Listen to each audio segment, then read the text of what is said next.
কণ্ঠশিল্পী হিসেবেই তার জনপ্রিয়তা। দেশের মানুষও তাকে চেনে গায়ক আসিফ নামে। সেই সঙ্গীতশিল্পী আসিফ আকবর এবার বিনা প্রতিদ্বন্দ্বিতায় নির্বাচিত হলেন বিসিবির পরিচালক হিসেবে। গানের মানুষ হয়ে কেন ক্রিকেটের আঙিনায় পা রাখলেন তা নিয়ে বিস্তারিত জানাচ্ছেন বদিউজ্জামান মিলন।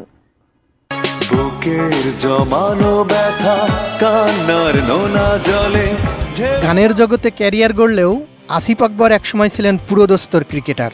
৯০ দশকের শুরুর দিকে ঢাকা প্রথম বিভাগ লিগে খেলেছেন ইয়াং পেগাসাসের হয়ে, আর কুমিল্লা লিগে খেলেছেন স্কুল জীবন থেকেই। নির্মাণ স্কুল ক্রিকেটে খেলেছেন কুমিল্লা জিলা স্কুলের হয়ে। আন্ত কলেজ ক্রিকেটে ছিলেন কুমিল্লা ভিক্টোরিয়া কলেজের অধিনায়ক। একটা সময় খেলা ছেড়ে গানে মন দিলেও মাঠের সঙ্গে যোগাযোগটা হারিয়ে যেতে দেননি আসিফ। গানের শো করতে বর্তমানে আসিফ আকবর আছেন যুক্তরাষ্ট্রে। সফর শেষে এ মাসের শেষ দিকে তার দেশে ফেরার কথা। জনপ্রিয় এই কণ্ঠশিল্পীর বিসিবি নির্বাচনে অংশ নেওয়ার কারণ কুমিল্লার খেলাধুলার ঐতিহ্য ফিরিয়ে আনা। কুমিল্লায় ৬ বছর ধরে ক্রিকেট লিগ হয় না। আসিফ বিসিবিতে এসে নিয়মিত কুমিল্লার ক্রিকেটকে মাঠে রাখতে চান।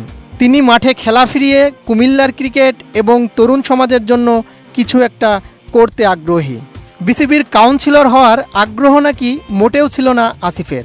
কুমিল্লার সাবেক বর্তমান ক্রিকেটার ও সংগঠকদের অনুরোধেই শেষ পর্যন্ত কাউন্সিলর হতে সম্মত হয়েছিলেন এবং প্রথমবারই বাজিমাত করলেন এই কণ্ঠশিল্পী।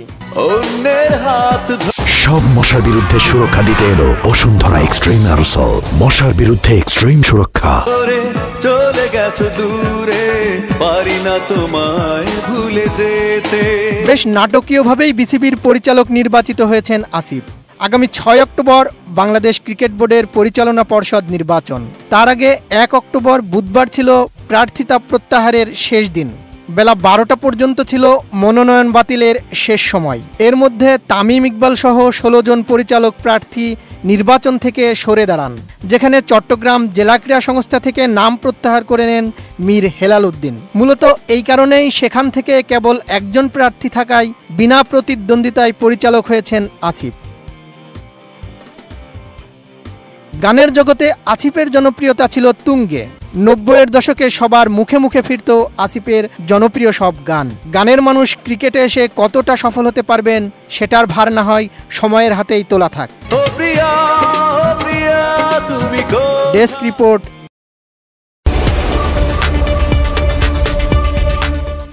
এশিয়া কাপের পর আবারও আফগানিস্তানের বিপক্ষে টি-20 লড়াইয়ে নামতে যাচ্ছে বাংলাদেশ দল।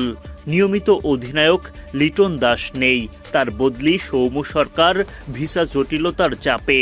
রাত পোহালেই প্রথম টি-20তে সৌম্যকে পাওয়া নিয়ে শঙ্কা। তাহলে কেমন হবে টপ অর্ডার? এশিয়া কাপ ব্যর্থতা থেকে ঘুরে দাঁড়াতে চায় বাংলাদেশ। সেই লক্ষ্যেই সাজানো হবে সেরা একাদশ।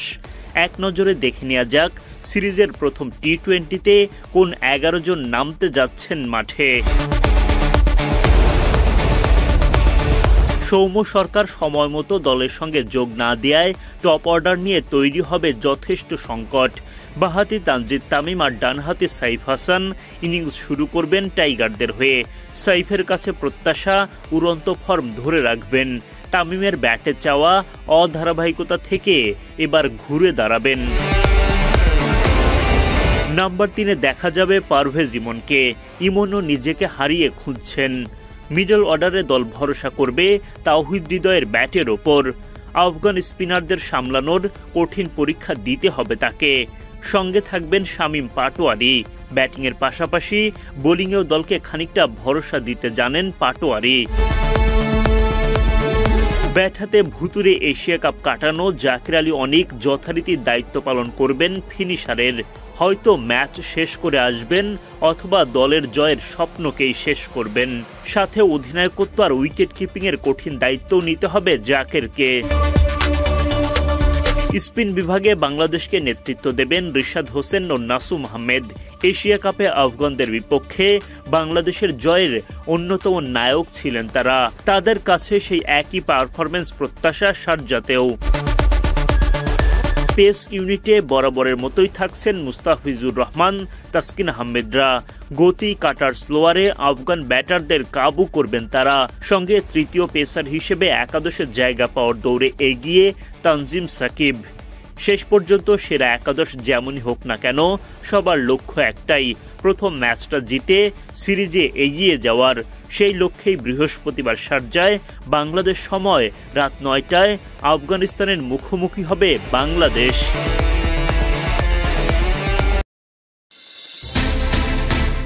আমরা অনেক আশা দেখিয়েছিলাম, কিন্তু সেটা পূরণ করতে পারিনি। এশিয়া কাপে ভালো করতে পারেনি। আফগানদের বিপক্ষে সিরিজের আগে সংবাদ সম্মেলনে ঠিক এভাবেই ভক্তদের কাছে ক্ষমা চেয়েছেন বাংলাদেশ জাতীয় দলের ভারপ্রাপ্ত অধিনায়ক জাকের আলী অনেক।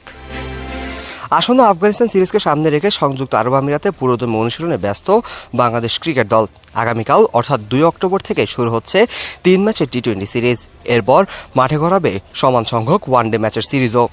চলতি বছর এশিয়া কাপে হতাশাজনক পারফরমেন্সের পর এই সিরিজ ঘিরে বাড়তি গুরুত্ব দিচ্ছে টাইগাররা। বিশ্বকাপের আগে নিজেদের আত্মবিশ্বাস ফিরিয়ে আনার এটাই বড় সুযোগ। আর তাই আফগানিস্তানের বিপক্ষে আসন্ন এই সিরিজকে ঘিরে মানসিক ও শারীরিকভাবে তৈরি হওয়া সর্বোচ্চ চেষ্টাই করছেন খেলোয়াড়রা।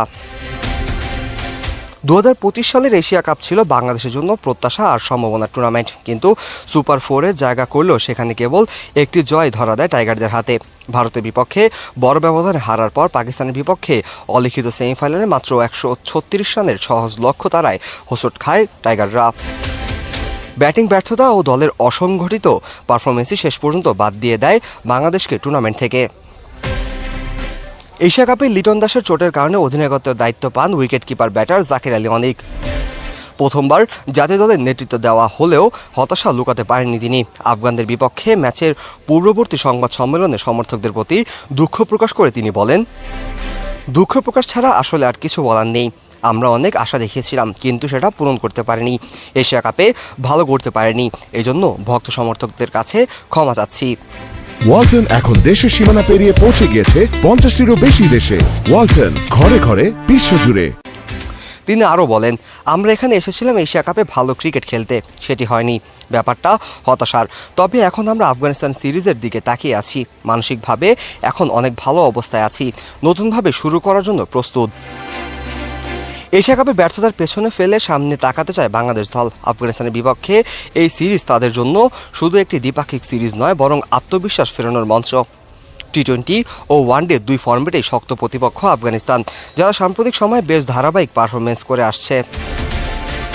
বাংলাদেশ দল ব্যর্থ হলেও সমালোচনার পাশাপাশি উঠে আসে ভক্তদের ক্ষোভ। তবে আসার জায়গা হলো এখনও ভক্তরা দলের পাশে আছে।